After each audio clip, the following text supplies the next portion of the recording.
Friends, ఈరోజు నేను చెప్పబోయే వీడియో కొంతమందికి ఖచ్చితంగా ఉపయోగపడుతుంది అనుకుంటాను. ఎందుకంటే ఈ సైబర్ నేరాల గురించి మనం ప్రతి ఒక్కరం వింటూనే ఉన్నాం ఈ రోజులలో. కానీ చాలామందికి సైబర్ బానిసల గురించి తెలియదు.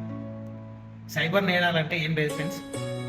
మీకు తెలియని ఒక వ్యక్తి టెక్నాలజీని యూజ్ చేసుకొని మిమ్మల్ని మోసం చేసినట్టయితే దాన్నే సైబర్ నేరం అంటారు. అంటే వాళ్ళు ఎవరో మీకు తెలియదు, టెక్నాలజీ అంటే మొబైల్స్ని యూజ్ చేసుకొని మిమ్మల్ని మోసం చేసినట్టయితే, అంటే ఆన్లైన్లో మనీ దోచుకోవడం కానీ, ఆన్లైన్లో మీ డీటెయిల్స్ వేరే వాళ్ళకి అమ్మడం కానీ, మీకు తెలియకుండా మీ మొబైల్ హ్యాక్ చేయడం కానీ, మీ పర్సనల్ ఇన్ఫర్మేషన్ కానీ, మీ డేటాను తీసుకునే విధానాన్ని మనం ఈ సైబర్ నేరం కిందకి చూస్తాం. బట్ సైబర్ బానిసలు అంటే చాలామందికి తెలియదు. అంటే వీళ్ళు కూడా ఉంటారు. అసలు సైబర్ బానిసలు అంటే ఏంటని చాలామందికి డౌట్ వస్తుంది. నేను ఈ వీడియోలో చెప్తాను. ఒక రియల్ స్టోరీ, అంటే నిజంగా జరిగింది. ఒక వ్యక్తి జీవితంలో చాలా ఆశలతో తను ఒక వేరే కంట్రీకి వెళ్ళడం జరిగింది. అసలు స్టోరీ ఏంటంటే, శ్రీలంకకు చెందిన ఒక వ్యక్తి, అతని పేరు వచ్చేసి రవి, 24 సంవత్సరాలు. తనకి పెళ్ళయింది కొత్తగా 2023లో. పెళ్ళయిన తర్వాత అందరిలాగానే తను కూడా వేరే కంట్రీకి వెళ్ళి, అంటే ఎక్కువగా డబ్బులు వచ్చే కంట్రీకి వెళ్ళి అక్కడ సంపాదించి తిరిగి తన కంట్రీకి వచ్చేసి మంచిగా బతకాలనుకున్నాడు. అలాగనే వాళ్ళ కంట్రీలో ఉన్న ఒక బ్రోకర్ని కలిసి తనకు వేరే కంట్రీలో జాబ్ కావాలని చెప్పేసి తను 1,50,000 రూపాయల బ్రోకర్కి ఇచ్చి థాయిలాండ్లోని బ్యాంకాక్లో ఒక ఐటీ ఉద్యోగం వెతికి పెట్టడం అయితే జరిగింది. ఆ బ్రోకర్ పాపం తను కూడా నమ్మాడు.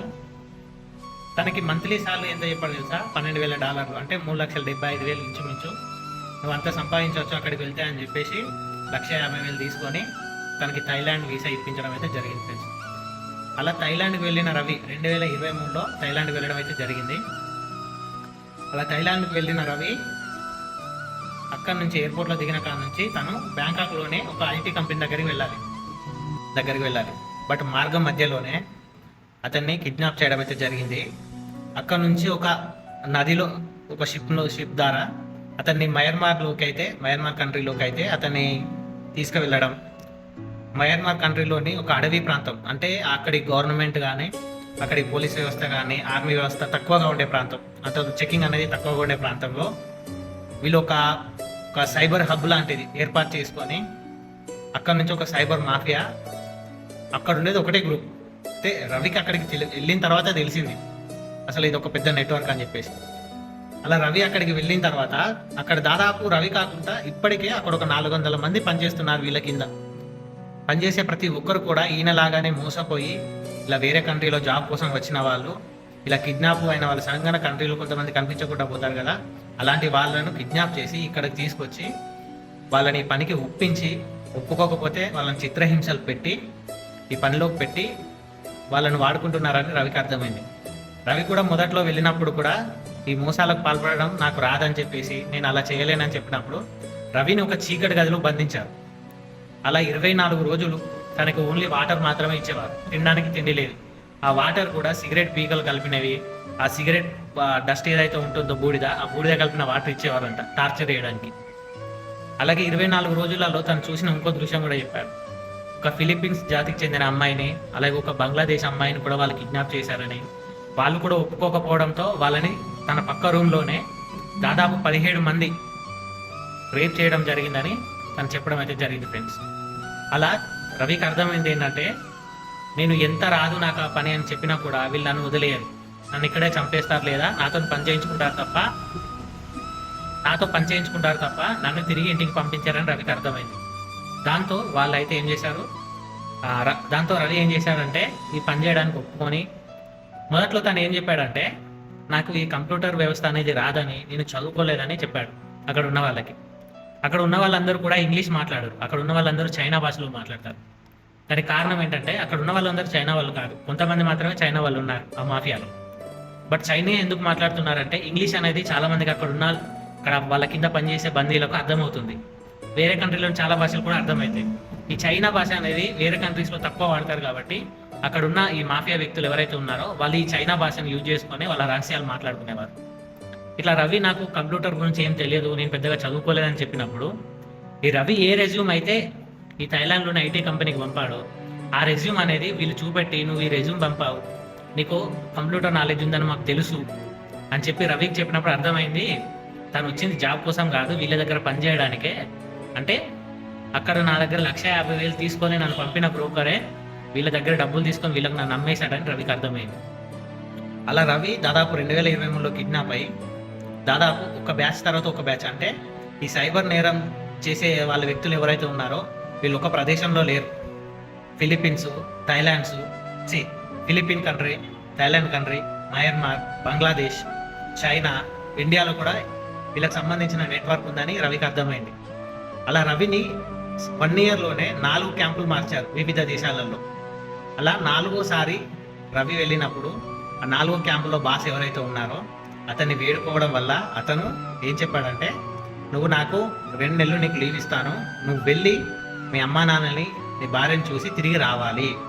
బట్ నువ్వు వెళ్తే తిరిగి వస్తావో రాదో నమ్మకం లేదు, కాబట్టి నువ్వు వెళ్ళే ముందు నాకు ఒక 6 లక్షలు కట్టి వెళ్ళు, నువ్వు రాకపోతే ఈ డబ్బులు ఉండవు, నువ్వు వస్తే తిరిగి నేను ఇక్కడ పనికి పెట్టుకుంటాను, నువ్వు 6 లక్షలు నీకు ఇచ్చేస్తామని చెప్పారు. అయితే ఇలాగే మహారాష్ట్రకు చెందిన ఒక వ్యక్తిని కూడా వీళ్ళు 6 లక్షలు తీసుకొని వదిలేశారనే విషయం తర్వాత బయటకు వచ్చింది. అలా రవి కూడా ఏం చేసేది లేక ఇంటికి ఫోన్ చేసి నేను ఇంకా బ్రతికే ఉన్నానని వాళ్ళని నమ్మించి, ఎందుకంటే తిన్న కిడ్నాప్ చేసినప్పటి నుంచి వాళ్ళకు ఇంట్లో మాట్లాడడానికి కానీ ఇతను బ్రతికి ఉన్నాడనే విషయం బయట ప్రపంచానికి తెలియకుండా ఉంచేశారు. ఇలా రవి ఇంటికి వీడియో కాల్ చేసి నేను బ్రతికే ఉన్నానని, ఇలా నేను చిక్కుకున్నానని, నాకు ఒక 6 లక్షలు కావాలని చెప్పడంతో వాళ్ళ ఇంటి దగ్గర ఉన్న వాళ్ళు 6 లక్షలు అరేంజ్ చేసి పంపడం వల్ల రవి అయితే తిరిగి శ్రీలంకకు చేరుకున్నాడు. అలాగే వీళ్ళు ఫస్ట్ ఎప్పుడైతే రవి దొరికాడో, అంటే ఫస్ట్ రవిని కిడ్నాప్ చేసినప్పుడే వాళ్ళు పాస్పోర్ట్ లాక్కున్నారు.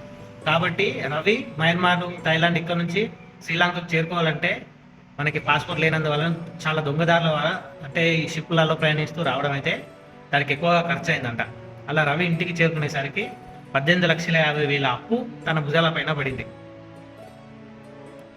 అలాగే రవి చెప్పింది ఏంటంటే, అక్కడ వర్కింగ్ అవర్స్ ఎట్లా ఉంటుందంటే రోజుకి 22 గంటలు ఎవరైతే సైబర్ బందీలు ఉన్నారో వాళ్ళతోనే రోజుకి 22 గంటలు పని చేయించుకునేవారంట. అబ్బాయిలు ఎవరైనా పని చేయకపోయినా, టార్గెట్లు రీచ్ కాకపోయినా వాళ్ళని కొట్టడం, వాళ్ళకి కరెంట్ షాకులు పెట్టడం, అమ్మాయిలు ఎవరైనా పని చేయకపోతే వాళ్ళపై బలాత్కారం చేయడం, అది కూడా అందరి ముందు, ఎందుకంటే ఇది చూసి మిగతా వాళ్ళు భయపడాలని వాళ్ళపై బలాత్కారం చేయడం, వాళ్ళని కొట్టడం, కొంతమంది చనిపోయిన సిచ్యువేషన్స్ కూడా ఉన్నాయని తను అయితే చెప్పడం జరిగింది. కానీ నిజంగా చెప్పాలంటే చాలామంది చాలా ఆశలు పెట్టుకొని వేరే దేశాన్ని వెళ్ళి నేను బాగా సంపాదించి ఇక్కడికి వచ్చి మంచిగా మన కంట్రీలో సెట్ కావాలని ఆలోచించి వీళ్ళు ఏం చేస్తారంటే ఈ బ్రోకర్ని పట్టుకొని మనకి ఈజీగా పని అయిపోద్ది అని చెప్పేసి బ్రోకర్లను నమ్ముకొని వెళ్ళి చాలామంది ఇప్పటి వరకు ఎన్నో స్టోరీ చూసాం మనం. అయినా ఇప్పటికీ చాలామంది అదే దారిని ఎంచుకుంటున్నారు. నేను చెప్పేది అబద్ధమని చాలామంది అనుకుంటే మీరు గూగుల్లోకి వెళ్ళి BBC తెలుగు అని కొడితే మీకు BBC అనేది లోకల్ న్యూస్ ఛానల్ కాదు, ఇది ఇంటర్నేషనల్. వాళ్ళు ఒక వార్త రాయాలి అంటే అది ట్రూ అయితేనే రాస్తారు. మీరు BBCలోకి వెళ్ళి తెలుగు అని కొట్టండి, BBC తెలుగు అని కొడితే మీకు ఆ వెబ్సైట్ ఓపెన్ అవుతుంది. అందులో టాప్ న్యూస్లో ఈరోజు నేను చెప్పింది ఉంది. చాలామంది వెళ్ళి చదువుకోవచ్చు. ఇలా నమ్మకండి. వేరే కంట్రీస్కి వెళ్ళే ఆలోచనలు ఉంటే ప్రాపర్గా వెనక ముందు చెక్ చేసుకోండి. మీరు ఏ బ్రోకర్ ద్వారా వెళ్తే ఆ బ్రోకర్ ఇంతకుముందు ఎవరైనా పంపాడా, వాళ్ళ నెంబర్లు తీసుకొని వాళ్ళతో కాంటాక్ట్ అయ్యి అతని గురించి తెలుసుకోండి. వెనక ముందు చూడకుండా వేరే కంట్రీ వెళ్ళి సంపాదించేస్తాను నేను అని వెళ్ళకండి, ఇబ్బందుల పాలు కాకండి. కొంతమంది డబ్బు ఉండడం వలన అప్పులు చేసి తిరిగి వస్తారు. అలా తిరిగి రాని వాళ్ళు జీవితాంతం అక్కడే ఉండిపోతారు, లేదా చనిపోతారు. అలాగే ఈ సైబర్ మోసాలు చేసే వాళ్ళకి వీళ్ళు ఎలా చేస్తారంటే, ఒకటి మీకు లాటరీ జరిగిందను, లేదా మీ బ్యాంక్లో ఏదో ఫ్రాడ్ జరిగింది, మేము బ్యాంక్ నుంచి ఫోన్ చేస్తున్నాం, OTP చెప్పండి అని మీ పిన్ నెంబర్ అడగడం. వీళ్ళకి మెయిన్ ఇంపార్టెంట్ ఎవరంటే మిడిల్ క్లాస్, అలాగే లోయర్ మిడిల్ క్లాస్ పీపుల్. ఎందుకంటే రిచ్ కిడ్స్ చాలామంది డబ్బులు ఉండడం వల్ల బాగా చదువుకుంటారు, వాళ్ళు ఈజీగా గుర్తుపట్టేస్తారు ఇలాంటి ఫోన్ చేసిన వాళ్ళు. ఈ మిడిల్ క్లాస్ వాళ్ళకు డబ్బు ఆశ చూపెడితే ఈజీగా వీళ్ళకు డబ్బు అనేది కొంచెం ఎరగా వేస్తే చాలు, వీళ్ళ దగ్గర నుంచి అంతా లాక్కోవచ్చు అని వీళ్ళకి ట్రైనింగ్ ఇస్తారంట క్యాంప్లో. అంటే ఒక బేసిక్గా ఒక పర్సన్ శాలరీని బట్టి వాళ్ళని ఎంచుకుంటారంట. ఒక ₹1,00,000 శాలరీ సంపాదించేవాడు వీడు తెలియగలవాడు, వీడి జోలికి వెళ్ళదు. నెలకి 20,000 30,000 సంపాదించేవాడు వీడు ఒక మిడిల్ క్లాస్ పర్సన్. వీనికి డబ్బు ఆశ ఒక 10,000 ఆశ ఎరగా వేసామంటే వీని దగ్గర నుంచి ఒక లక్షల మన సేవింగ్స్ మనం లాక్కోవచ్చు. అలా మీకు ఫోన్ చేస్తారు. ఫోన్ చేసి మేము ఇలా స్టాక్ మార్కెట్ నుంచి ఫోన్ చేస్తున్నాం సార్, మేము మీకు స్టాక్ మార్కెట్ మీద మంచి నాలెడ్జ్ తీసుకొస్తాం, మీరు అలా ఒక 10,000 పెట్టారంటే మీరు ఒక మంత్లోనే ఒక 20,000 సంపాదించుకోవచ్చు అని చెప్తారు. వాళ్ళు ఏదో లింక్ పంపిస్తారు, మీరు 10,000 పెడతారు. వాళ్ళ మాటలను పెట్టగానే మీకు ఒక 20,000 వస్తాయి. స్టాక్స్ పెరిగినట్టు వాడు ఏదో వెబ్సైట్ డిజైన్ చేస్తాడు.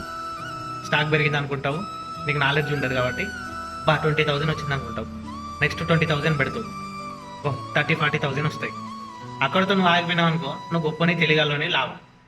లేదు నేను ఇంకా సంపాదించుకోవాలని కొంతమంది, సార్ నెక్స్ట్ స్టాక్స్ చాలా కొద్దిగా హై అమౌంట్ ఉంటే సార్ ఒక 2 లక్షలు పెట్టాల్సి వస్తాయి సార్, మా మీద నమ్మకం ఉంది కదా పెట్టాను అంటాడు.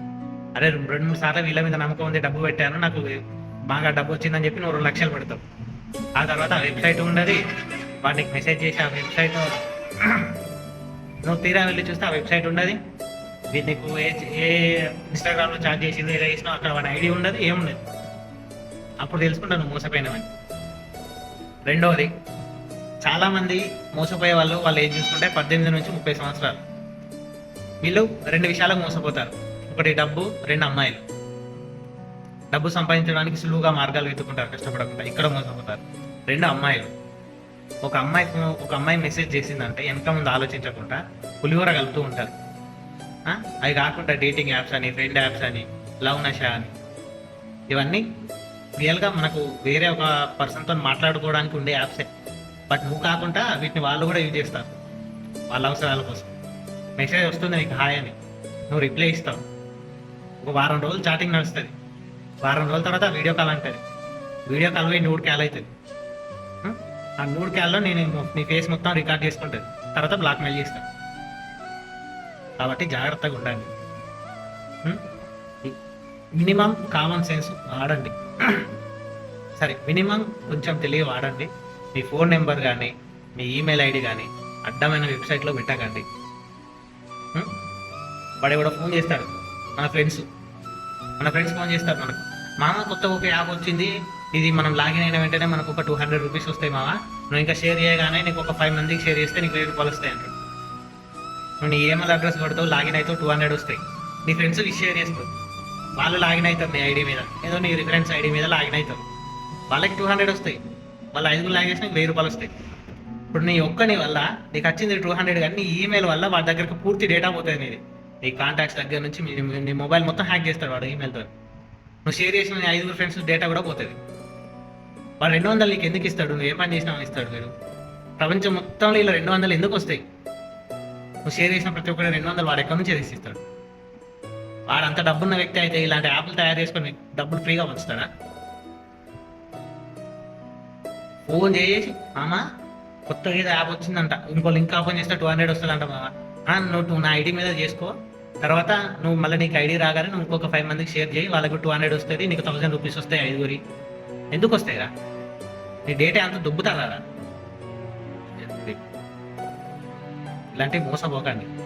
పూర్తి డీటెయిల్స్ నేను చెప్పిన స్టోరీ మనకి BBC తెలుగులో ఉంది. గూగుల్లో ఒకసారి BBC తెలుగు అని కొడితే మీకు వెబ్సైట్ వస్తుంది BBCది, అందులోకి వెళ్ళి చదవండి పూర్తిగా మీకు కావాలంటే. లేకపోతే జాగ్రత్తగా ఉండండి.